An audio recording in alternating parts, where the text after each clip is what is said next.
Hello बच्चों, कैसे हो आप लोग। उम्मीद है कि आप लोग अच्छे होंगे और घर में रह के अपनी पढ़ाई को अच्छे से कर रहे होंगे।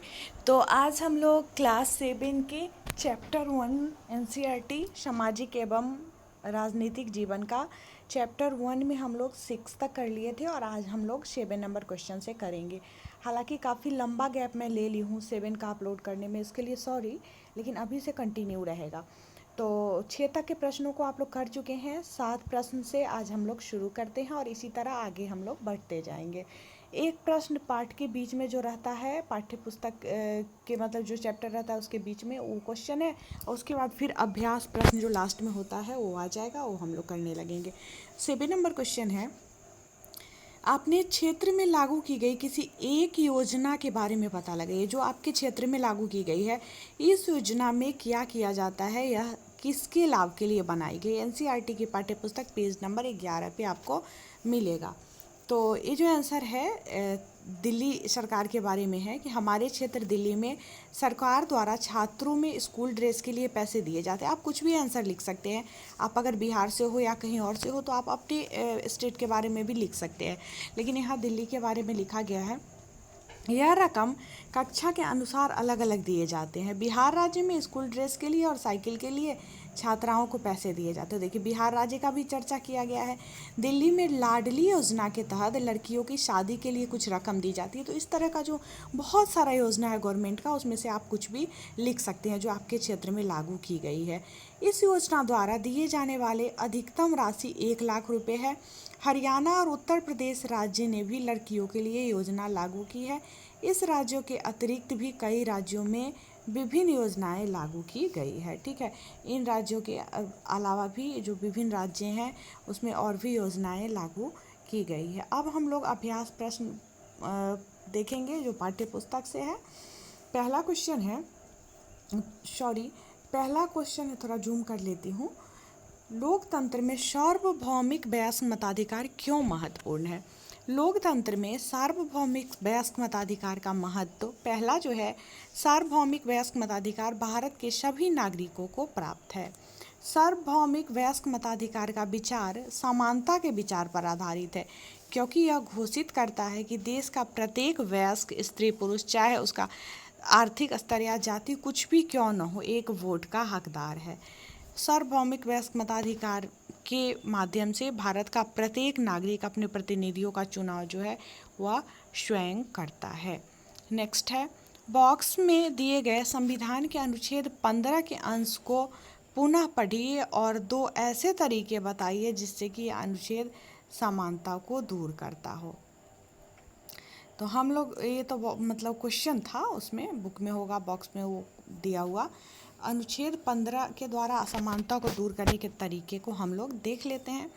राज्य किसी नागरिकों के विरुद्ध केवल धर्म, मूल वंश, जाति, लिंग, जन्म स्थान या इनमें से किसी के आधार पर कोई भेदभाव नहीं करेगा। ये अनुच्छेद 15 में है। ठीक है, जो असमानता को दूर करता है। कोई नागरिक केवल धर्म, मूल वंश, जाति, लिंग, जन्म स्थान या इसमें से किसी के आधार पर किसी व्यक्ति को दुकानों, सार्वजनिक भोजनालयों और सार्वजनिक मनोरंजन के स्थान में प्रवेश करने से वंचित नहीं कर सकता।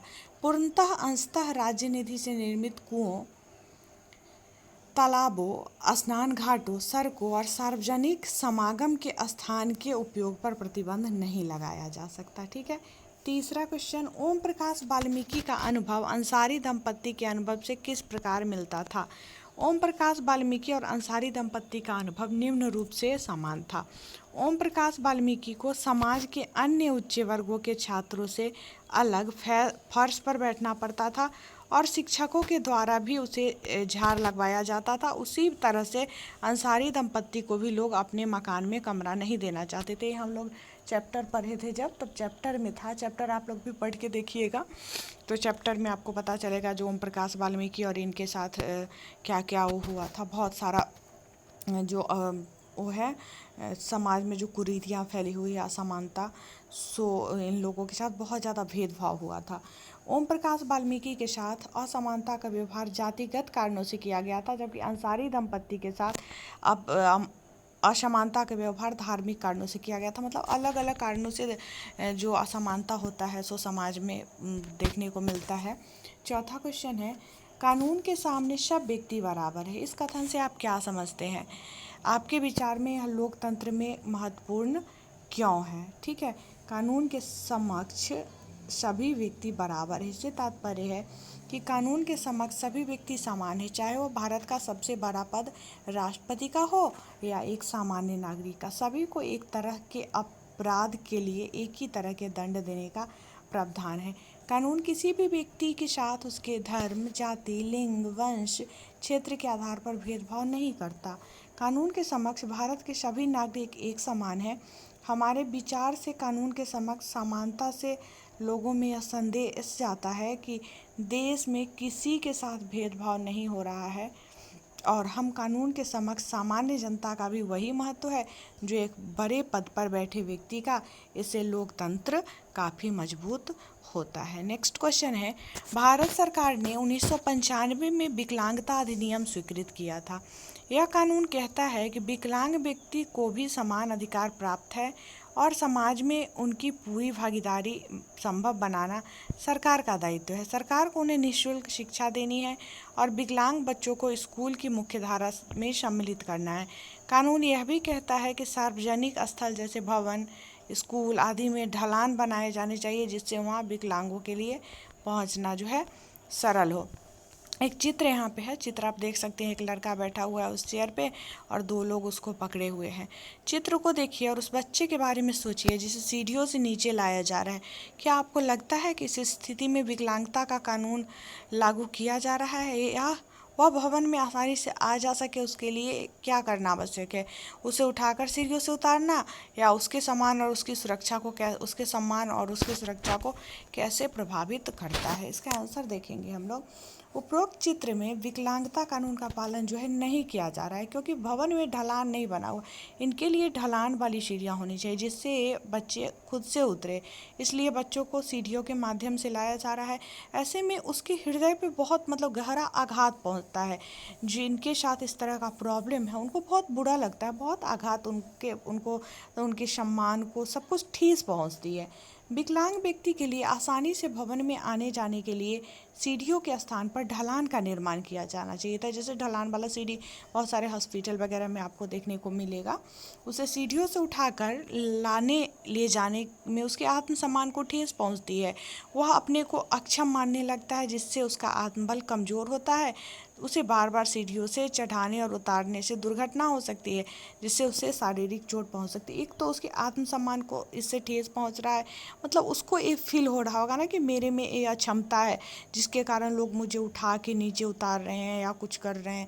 तो अंदर से उसके आत्मसम्मान को भी ठेस पहुंचती है और शारीरिक रूप से भी उसको खतरा है कि हो सकता है कभी ले जाने लाने में, ऊपर से उतारने में, नीचे ऊपर चढ़ाने में कोई दुर्घटना घट गई, क्योंकि दुर्घटना बोल के नहीं आती है, अचानक से ही होती है। तो दुर्घटना घट जाती है तो शारीरिक रूप से भी उनको चोट पहुंच सकता है। तो ये जो है बहुत बुरा लगता है इस तरह का जब होता है लोगों के साथ। तो जिनके साथ होता है वो वही इस चीज़ को महसूस कर सकते हैं। तो ये जो चैप्टर था समानता, चैप्टर 1 समाप्त हो गया आज इसका क्वेश्चन आंसर। और अगले वीडियो में हम लोग चैप्टर नंबर 2 का क्वेश्चन आंसर करेंगे। और ये जो वीडियो होगा क्लास के बच्चे जो है 7 क्लास में उनके लिए तो हेल्पफुल होगा ही, साथ ही जो सीटेट का प्रिपरेशन कर रहे हैं उनके लिए बहुत ज़्यादा हेल्पफुल होगा क्योंकि सीटेट के एग्ज़ाम में एनसीईआरटी से बहुत ज़्यादा क्वेश्चन आते हैं।